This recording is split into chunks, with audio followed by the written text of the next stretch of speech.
Chapter 14, Breathing and Exchange of Gases. As you have read earlier, oxygen is utilized by the organisms to indirectly break down simple molecules like glucose, amino acid, fatty acids, etc. to derive energy to perform various activities. Carbon dioxide, which is harmful, is also released during the above catabolic reaction.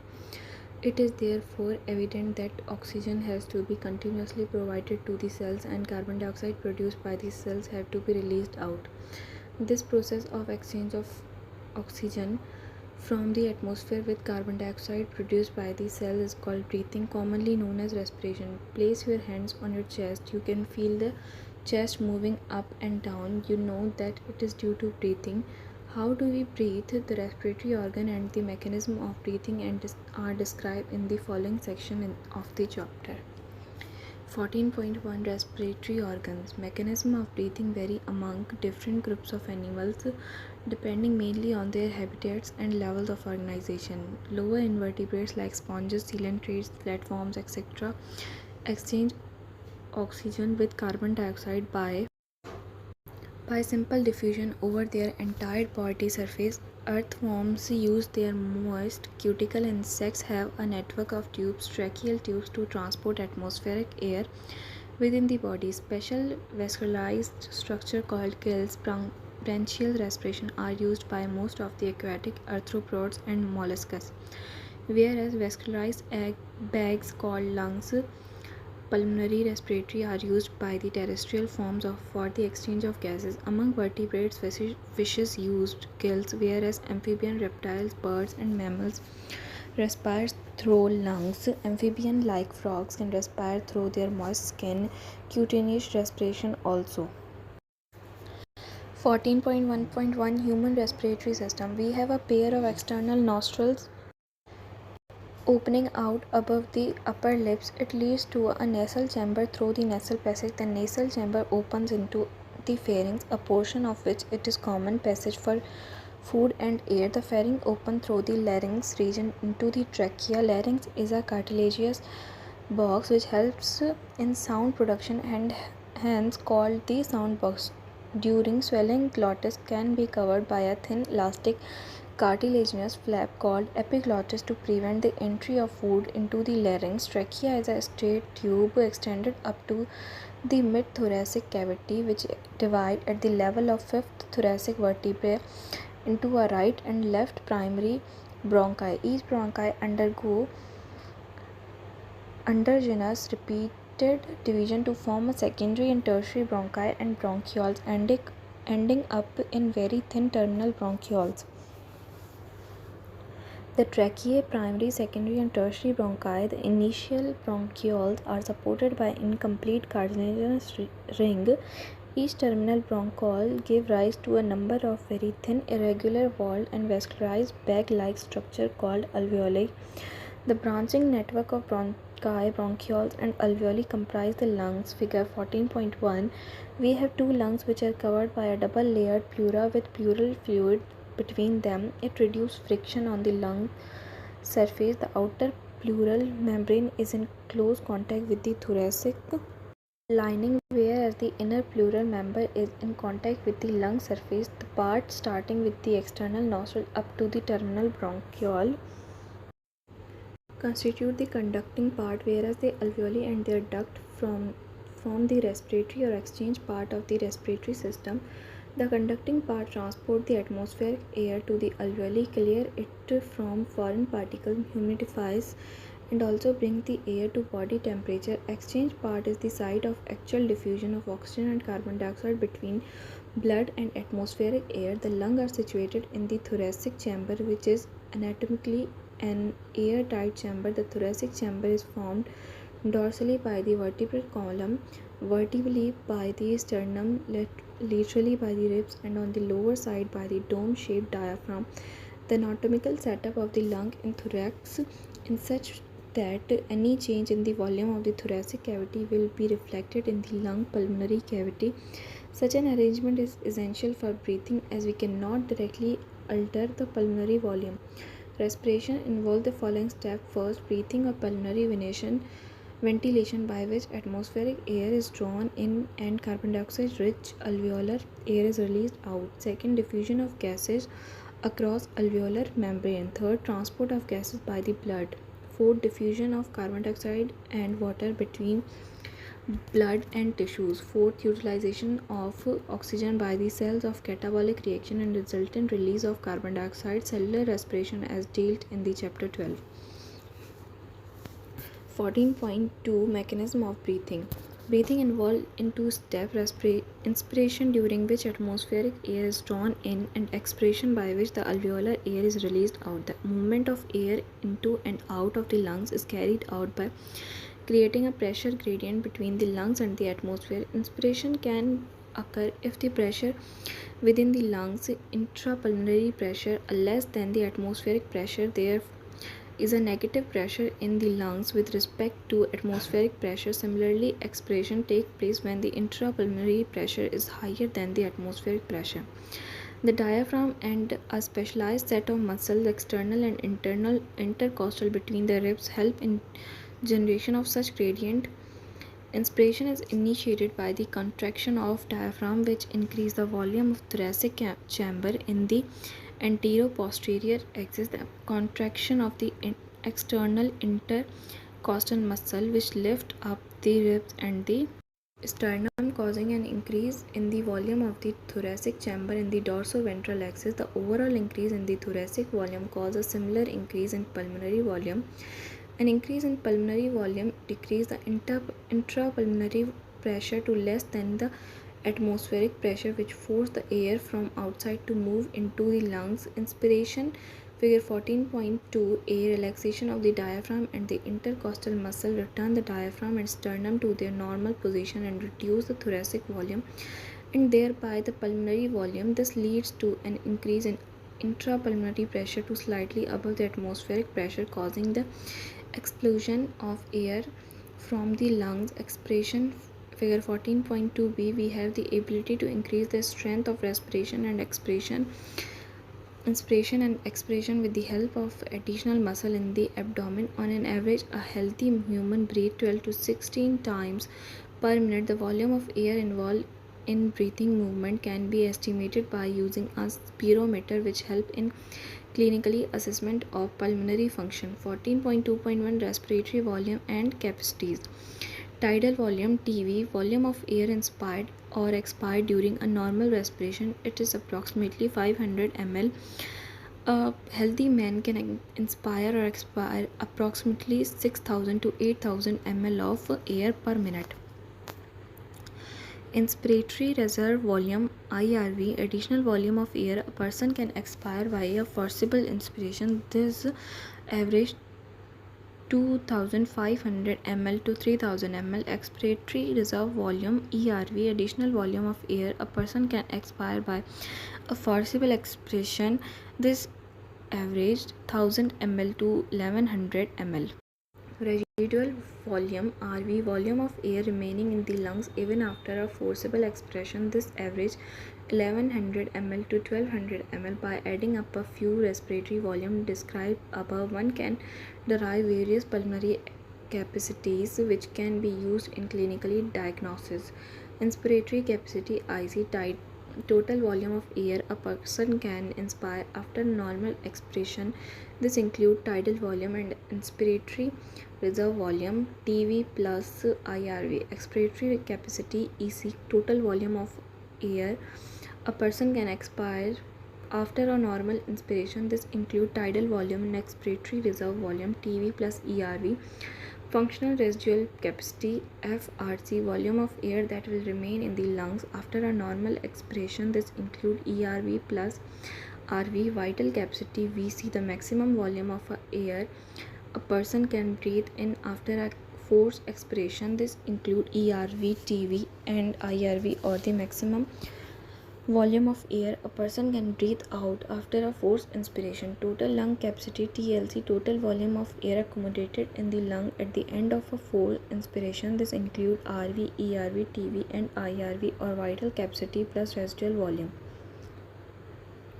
14.3 Exchange of gases. Alveoli are the primary site of exchange of gases. Exchange of gases also occur between blood and tissue. Oxygen and carbon dioxide are exchanged in these sites by simple diffusion, mainly based on pressure, concentration gradient, solubility of the gases, as well as the thickness of the members involved in diffusion are also some important factors that can affect the rate of diffusion. Pressure contributed by an individual gas in a mixture of gases called partial pressure and is represented as PO2 for oxygen and PCO2 for carbon dioxide. Partial pressure of these two gases in the atmospheric air and the two sides of diffusion are given in table 14.1 and in figure 14.3. The data given in the table clearly indicate a concentration gradient for oxygen from alveoli to blood and blood to tissue. Similarly, a gradient is present for carbon dioxide in the opposite direction from tissues to blood and blood to alveoli.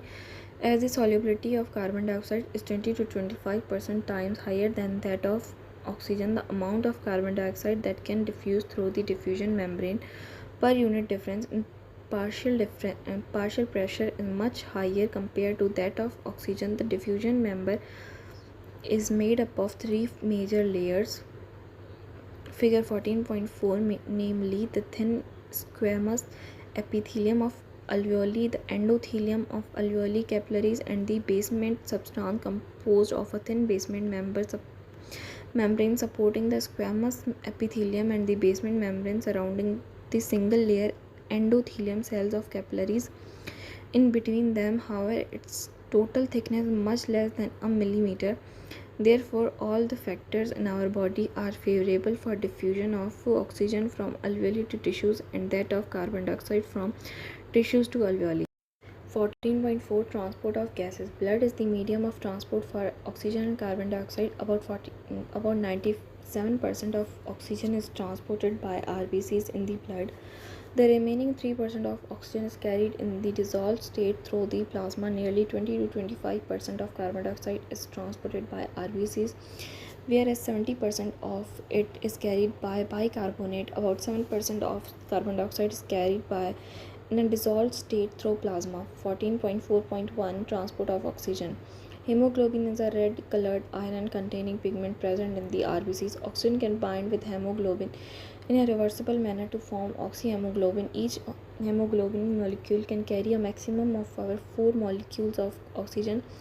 Binding of oxygen with hemoglobin is primarily related to partial pressure of oxygen, partial pressure of carbon dioxide, hydrogen ion concentration, and temperature are the other factors which can interfere with this binding. A sigmoid curve is obtained when percentage saturation of hemoglobin with oxygen is plotted against the PO2. The curve is called the oxygen dissociation curve, figure 14.5, and is highly useful in studying the effect of factors like PCO2, hydrogen concentration, etc. on binding of oxygen with hemoglobin in the alveoli, where there is high PO2, low PCO2, lesser hydrogen concentration, and lower temperature. The factor of all favorable for the formation of oxyhemoglobin, whereas in the tissues where low PO2, high PCO2, high hydrogen concentration, and higher temperature exist, the conditions are favorable for dissolution of oxygen from the oxyhemoglobin. This clearly indicates that oxygen gets bound to hemoglobin in the lung surface and gets dissociated at the tissues. Every 100 ml of oxygenated blood can deliver around 5 ml of oxygen to the tissues under normal physiological condition. 14.4.2 Transport of carbon dioxide.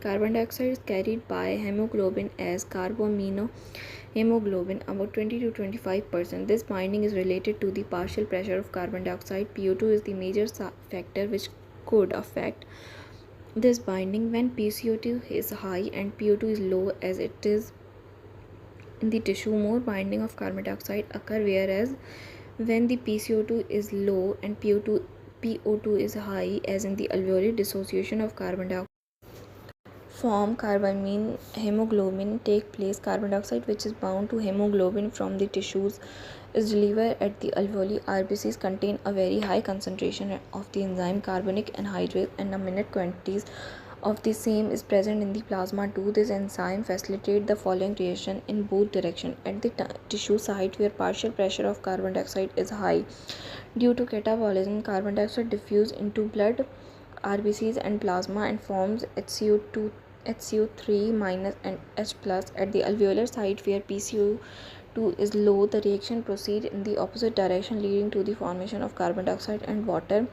Thus, carbon dioxide trapped as bicarbonate at the tissue level and transported to the alveoli is released out as carbon dioxide. Figure 14.4. Every 100 ml of deoxygenated blood delivers approximately 4 ml of carbon dioxide to the alveoli.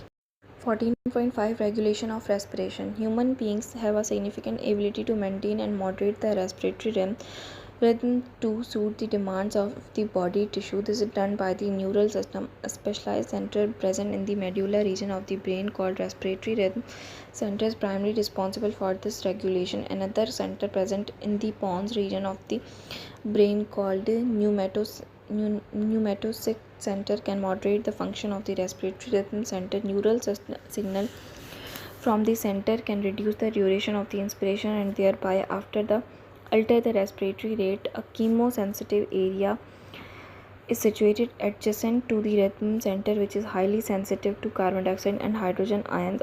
Increase in these substances can activate the center, which in turn can signal the rhythm center to make necessary adjustment in the respiratory process by which these substances can be eliminated. Receptors associated with the aortic arc and carotid artery also can recognize changes in carbon dioxide and hydrogen concentration and send necessary signal to the rhythm center for remedial action. The role of oxygen in the regulation of the respiratory rhythm is quite insignificant. 14.6 Disorders of respiratory system. Asthma is a difficult in breathing, causing wheezing due to inflammation of bronchi and bronchial. Emphysema is a chronic disorder in which alveolar walls are damaged due to which respiratory surface is decreased. One of the major causes of this is cigarette smoking.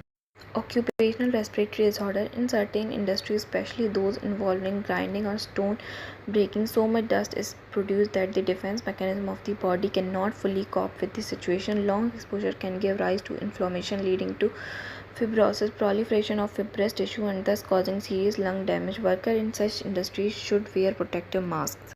Summary: cells utilize oxygen for metabolism and produce energy along with substances like carbon dioxide, which is harmful. Animals have evolved different mechanisms for the transport of oxygen to the cells and for the removal of carbon dioxide from the air. We have a well-developed respiratory system comprising two lungs and associated air passage to form this function. The first step in respiration is breathing, by which atmospheric air is taken in inspiration and the alveolar air is released out expiration. Exchange of oxygen and carbon dioxide between deoxygenated blood and alveoli. Transport of these gases throughout the body by blood. Exchange of oxygen and carbon dioxide between the oxygenated blood and the tissue, and utilization of oxygen by the cell. Cellular respiration or the other steps involved. Inspiration and expiration are carried out by creating pressure gradient between the atmosphere and the alveoli with the help of specialized muscles. Intercostal and diaphragm. Volumes of air involved in these activities can be estimated with the help of spirometer and are of clinical significance. Exchange of oxygen and carbon dioxide at the alveoli and tissues occur by diffusion. Rate of diffusion is dependent on the partial pressure gradient of oxygen PO2 and carbon dioxide PCO2, their solubility as well as their thickness of the diffusion surface. These factors in our body facilitate diffusion of oxygen from the alveoli to the deoxygenated blood as well as from the oxygenated blood to the tissues. The factors are favorable from the diffusion of carbon dioxide in the opposite direction from tissues to alveoli. Oxygen is transported mainly as oxyhemoglobin in the alveoli where PO2 is higher. Oxygen is get bound to hemoglobin, which is easily associated at the tissue where PO2 is low and PaCO2 and hydrogen concentration are high. Nearly 70% of the carbon dioxide is transported as bicarbonate With the help of the enzyme carbonic anhydrase, 20 to 25% of the carbon dioxide is carried by hemoglobin as carboamine hemoglobin in the tissue where PCO2 is high. It gets bound to blood, whereas in the alveoli where PCO2 is low, PO2 is high, it gets removed from the blood. Respiratory rhythm is maintained by the respiratory center in the medulla region of brain, a pneumatics center in the pons region of the brain, and the chemosensitive area in the medulla can alter respiratory mechanism.